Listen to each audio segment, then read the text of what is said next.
भाइयों बहनों, क्लास 9 का आज मैथ पढ़ेंगे। हम पहले वीडियो में क्लास 9 और क्लास 10 का हम बेसिक मैथ का अध्ययन किए हैं और आज हम क्लास 9 का मैथ की शुरुआत करने जा रहे हैं। चलिए देखते हैं। देखिए, हम आपको कल बताएं पूर्ण संख्या पूर्णांक। देखिए, इसमें एक आता है सत्य असत्य। सत्य माने क्या होता है? सही। असत्य माने क्या होता है? गलत। देखिए, इसमें बनेगा सभी, इसमें पूछ रहा है पहला कि सभी पूर्ण संख्या पूर्णांक होती हैं। सभी पूर्ण संख्या जो होती है क्या होती है? पूर्णांक होती हैं। देखिए कैसे आप हल करेंगे। देखिए, सभी पूर्णांक कितना होता है? 0 से लेके यहाँ माइनस अनंत से लेके प्लस अनंत तक जितनी संख्या का की पूर्णांक होती है। अब इसमें पूछ रहा है पूर्णांक सभी पूर्ण संख्या पूर्णांक होती हैं। हाँ, जो सभी पूर्ण संख्या किसके अंतर्गत आती हैं? पूर्णांक के अंतर्गत ही आती है। इसलिए क्या हो गया? पहला सत्य है। पहला क्या है? सही। फिर बात आती है दूसरा, सभी पूर्णांक प्राकृतिक संख्या होती है। सभी पूर्णांक जो होते हैं क्या प्राकृतिक संख्या होती हैं? नहीं, सभी पूर्णांक प्राकृतिक संख्या नहीं होते हैं। देखिए, पूर्णांक क्या होता है? माइनस अनंत से लेके प्लस अनंत तक होता है। जो प्राकृतिक संख्या होती है वो 1 से शुरू होती है, लेकिन पूर्णांक में क्या माइनस भी आता है, इसलिए ये क्या है? असत्य है, गलत है। सभी पूर्णांक प्राकृतिक संख्याएं नहीं होती हैं। फिर देखिए तीसरा है, सभी प्राकृतिक संख्याएं पूर्णांक होती हैं। सभी प्राकृतिक संख्याएं क्या होती है? पूर्णांक होती हैं। हाँ, देखिए, सभी प्राकृतिक संख्या 1, 2 यहाँ से शुरू होती है। एक किसके अंतर्गत आती है? पूर्णांक के अंतर्गत आती है। इसलिए क्या है? सत्य है, सभी प्राकृतिक संख्या पूर्णांक होती है। हाँ, सही है। चौथा, सभी पूर्ण संख्याएं प्राकृतिक संख्याएं होती हैं। सभी पूर्ण संख्याएं क्या होती हैं? प्राकृतिक संख्याएं होती है। नहीं, पूर्ण संख्या कहाँ शुरू होती है? 0 से, 1 से, 2 यहाँ से शुरू होती है, लेकिन प्राकृतिक संख्या कहाँ शुरू होती है? 1 से। इसलिए ये क्या है? असत्य है, सही नहीं है। सभी पूर्ण संख्या प्राकृतिक संख्याएं नहीं होती हैं। पांचवा है, सभी पूर्ण संख्याएं में वास्तविक संख्याएं होती है। हाँ, सभी जो पूर्ण संख्याएं होती हैं क्या होती हैं? वास्तविक संख्या होती है। सभी प्राकृतिक संख्या वास्तविक संख्या होती है। जो सभी प्राकृतिक संख्या होती है वो क्या की वास्तविक संख्या होती है। हाँ, सही है। सातवां, सभी परिमेय संख्या पूर्णांक होती है। नहीं, गलत है। सभी परिमेय संख्या क्या होती है? पूर्णांक नहीं हो सकती है, क्योंकि देखिए परिमेय क्या होता है? 2/3 हो गया। 2/3 क्या होगा? परिमेय हो गया। यहाँ क्या होगा? माइनस क्या हो गया? -2/3 नीचे है, परिमेय संख्या है। फिर पूछा पूर्णांक कहाँ से होता है? 0 से ही होता है, 1, 2, 3। इसलिए क्या है? परिमेय संख्या सभी परिमेय संख्या पूर्णांक नहीं होती। इसलिए नहीं होती क्योंकि 0 से शुरू होता है, प्लस में होता है, फिर माइनस आ जाए, इसलिए क्या है? पूर्णांक नहीं होती। इसलिए क्या है? असत्य है, सही नहीं है। फिर देखिए आठवां, सभी पूर्णांक परिमेय संख्या होती है। जो सभी पूर्णांक होती हैं क्या वो परिमेय संख्या होती हैं? जो सभी पूर्णांक संख्याएं नजर आती हैं क्या ये परिमेय संख्या होती है? देखिए, जो पूर्णांक होता है माइनस से लेके कहाँ तक? प्लस तक होता है ना। ये क्या पूछ रहा है? सभी पूर्णांक परिमेय संख्या होती है। हाँ, होती हैं। क्यों होती है? देख लीजिए, माइनस भी आता है पूर्णांक में और प्लस भी आता है। -2/3 इसमें आ जाएगा।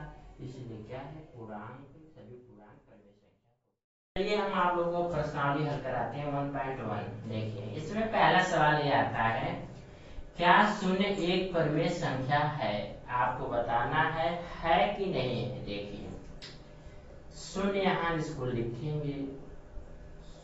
0 क्या है? अंश है। इसके नीचे लिखेंगे हर क्या होता है? हमेशा 1 होता है, कोई संख्या होती है। जैसे यहाँ हो गया 3 हो गया, 3 हो गया, तो 3 क्या है? अंश है। इसका हर हमेशा क्या होता है? 1 होता है। ऐसे यहाँ भी क्या है? हर 1 है। तो इसमें बताना है कि नहीं परमेय संख्या। परमेय संख्या का डेफिनेशन ही होता है पी अपान क्यू बराबर क्यू का मान कभी जीरो नहीं होना चाहिए, हर का मान कभी जीरो नहीं आना चाहिए। हर का मान यहाँ क्या है, एक है, इसलिए जीरो नहीं है, इसलिए कौन संख्या हो गई, परमेय संख्या हो गई। ये क्या है, परमेय संख्या है। कौन संख्या हो गई, परमेय संख्या है। अब देखिए दूसरा सवाल आता है 3 तथा 4 के मध्य 6 संख्या परमेय संख्या बताइए। जो 6 संख्या है क्या बताना है, परमेय संख्या बताना है 6 में। देखिए इसका सबसे सिंपल तरीका ये होता है, आप यहाँ 3 लिखेंगे, यहाँ आप क्या लिखेंगे 4 लिखेंगे, तो संख्या हो गया। तो आप इसमें ऐसा माना जाता है, ऐसा मानना पड़ेगा आपको कि हमेशा हर इसमें भी और इसमें भी क्या होना चाहिए, बराबर होना चाहिए, तभी आप इजी तरीके से बता सकते हैं कि इसके बीच में कौन संख्या आ सकती है। तो कोई भी संख्या मानेंगे तो यहाँ इसमें भी समान मानेंगे और इसमें भी समान मानेंगे। जैसे यहाँ देखिए हम मान ले रहे हैं 10 मान ले रहे हैं, और इसमें भी हम किसका मल्टीप्लाई करेंगे 10 का, यहाँ भी हम क्या मान रहे हैं 10, इसमें किसका मल्टीप्लाई करेंगे 10 का।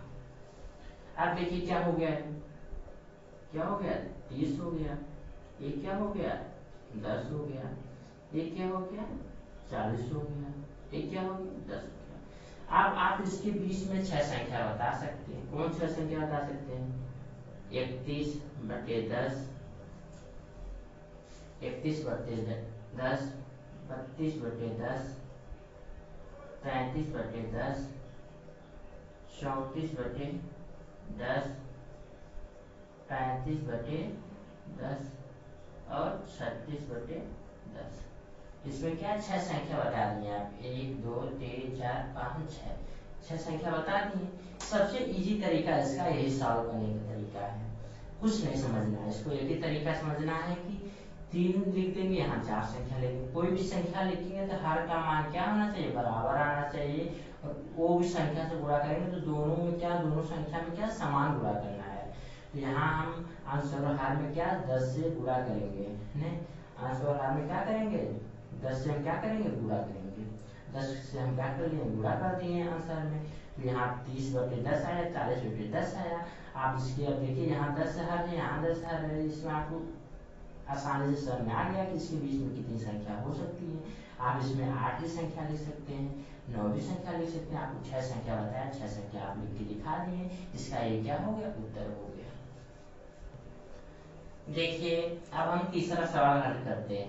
देखिए इसमें पूछ रहा है 3/5 तथा 4/5 के मध्य 5 परमेय संख्या बताइए। इसके बीच में क्या है 5 परमेय संख्या बताना है, आपको इसमें समझना है, बहुत इजी है। 3/5 हो गया, यहाँ क्या हो गया 4/5 हो गया, ये हो गया कि नहीं। देखिए आपको सबसे इजी क्या करना है, कोई ऐसी संख्या को मानना है जो इसको भी बराबर हर कर दे, ये भी हर बराबर कर दे, और संख्या है क्या दोनों क्या हो समान गुणा करेंगे। कोई भी संख्या मानिए, हम मान लेते हैं यहाँ पे संख्या 10 मान लेते, यहाँ भी 10 भी मान लेते, 50 यहाँ भी हो गया, यहाँ भी 10 हो गया, यहाँ भी 10 हो गया। अंश और हर में क्या है 10 से गुणा कर देंगे हम। तो देखिए यहाँ क्या हो गया 30 हो गया बटे 50 हो गया, यहाँ का हो गया 40/50 हो गया। अब देखिए आप अब इसके क्या इजी हो गया है, 30/50, 40/50 दोनों क्या हर समान है। अब इसमें आप 5 परमेय संख्या पूछ रहा है, बता दीजिए इसके बीच में 5 परमेय संख्या कौन आता है, बता सकते हैं 31/50, 32/50, 33/50 और 34/50 और 35/50, ये बता सकते हैं, ये बहुत इजी तरीका है। और इसमें से कोई मतलब वो इसमें क्या है 10 संख्या है, तो आप इसमें 9 संख्या आराम से कोई भी संख्या मान सकते हैं, ऐसी बात नहीं होती। जो ये जो सबका मेथड सही है, सबका आंसर क्या है सही है, लेकिन क्या है मानने का तरीका, कोई यहाँ पर मानेगा 10 से गुणा करेगा, कोई यहाँ पे 20 से गुणा करेगा, कोई 30 से गुणा करेगा। जिनको जो इजी लगता है वैसे गुणा करते हैं, लेकिन मैं गुणा कर रहा हूँ यहाँ 10 से। सबसे इजी तरीका यही है कि आप कोई भी संख्या माने उत्तर क्या है, उत्तर अलग अलग आएंगे, लेकिन क्या है जो इसका करने पे क्या है सेम आएंगे। क्या है मेथड क्या है सेम है, तरीका क्या होगा सही होगा। तो आपको तीसरा क्वेश्चन समझ में आ गया, इसको उतार लीजिए। हम चौथा क्वेश्चन बताते हैं। देखिए बच्चों, अब हम चौथा क्वेश्चन देखते हैं। इसमें चौथे में पहला है, प्रत्येक प्राकृतिक संख्या एक पूर्ण संख्या होती है कि नहीं होती है, आपको बताना है। देखिए जो प्रत्येक प्राकृतिक संख्या है, देखिए ये क्या पूछ रहा, पूर्ण संख्या होती है कि नहीं होती। देखिए पहली बात, पूर्ण संख्या कहाँ से शुरुआत होती है, 0 1 2 3 कहाँ तक जाता है, अनंत तक जाता है। देखिए यहाँ तक जाता है अनंत तक। तो आपको इसमें ये बताना है, इसको हम किस पे लाइन पे बना देंगे, किस पे बना दे रहे हैं, लाइन पे बना दे रहे हैं। इसको हम लाइन पे बना देंगे इसको। तो पूछ रहा है प्राकृतिक संख्या एक पूर्ण संख्या होती है। हाँ, प्राकृतिक संख्या देखिए 1 से यहाँ तक होती है। पूर्ण संख्या कहाँ से होती है, 0 से होती है। प्रत्येक प्राकृतिक संख्या एक पूर्ण संख्या होती है। हाँ होती है, क्यों होती है, क्योंकि 0 से शुरू होता है, पूर्ण संख्या होती है। इसी के अंतर्गत आ रही प्राकृतिक संख्या 1 से शुरू हो रही, इसलिए इसके अंतर्गत आती है। इसलिए कौन संख्या हो गई, ये क्या होगी, कौन संख्या होगी, प्रत्येक प्राकृतिक संख्या एक पूर्ण संख्या होती है। हाँ ये सत्य है, होती है। चलिए अब देखिए दूसरा सवाल पूछ रहा है, प्रत्येक पूर्णांक एक पूर्ण संख्या होती है। जो प्रत्येक पूर्णांक है, हल करते हैं। देखिए पूर्णांक क्या है, एक लाइन ड्रा करते हैं हम। यहाँ क्या है -1 पूर्णांक, यहाँ 0 हो गया, यहाँ क्या प्लस हो गया। पूछ रहा प्रत्येक पूर्णांक, यहाँ से क्या एक धन पूर्णांक से लेकर पूर्णांक तक क्या पूर्णांक होते हैं। पूर्ण संख्या कहाँ से होती है, 0 से शुरू होती है। पूछ रहा प्रत्येक पूर्णांक क्या है, प्रत्येक पूर्णांक एक पूर्ण संख्या होती है, नहीं। क्यों नहीं होती, देख लीजिए। प्रत्येक पूर्णांक, पूर्णांक क्या माइनस भी होता है प्लस भी होता है, लेकिन यहाँ माइनस भी आ जाएगा पूर्णांक के अंतर्गत, पूर्ण में क्या सिर्फ प्लस आएंगे, इसलिए क्या है संख्या पूर्ण नहीं होती है, क्योंकि 0 से ही प्लस तक शुरू होती है। पूर्णांक में माइनस भी आ जाता है, इसलिए क्या है प्रत्येक पूर्णांक एक पूर्ण संख्या नहीं होती है, इसलिए क्या है असत्य है। अब देखिए पूछ रहा है प्रत्येक, तीसरा है प्रत्येक परिमेय संख्या एक पूर्ण संख्या होती है। जो प्रत्येक परिमेय संख्या है क्या ये पूर्ण संख्या होती है, नहीं। क्यों नहीं होती, देख लीजिए। 5/2 हो गया, यहाँ 4/2 हो गया, यहाँ 7/2 हो गया। देखिए अब समझिए इसमें 5/2, 5/2 क्या है परिमेय संख्या है कि नहीं, एक कट रहा है दशमलव में आएगा, इसलिए कौन संख्या हो गया है, परिमेय संख्या है, लेकिन क्या है पूर्ण संख्या नहीं है। एक कट जाएगा, क्या आ जाएगा 2, 2 क्या है पूर्ण संख्या है। 7/2 भी क्या दशमलव में आएगा, ये भी क्या है परिमेय संख्या है, बट पूर्ण संख्या नहीं है, इसलिए प्रत्येक परिमेय संख्या एक पूर्ण संख्या नहीं होती है। और आज आपकी पहली प्रश्नावली समाप्त होती है।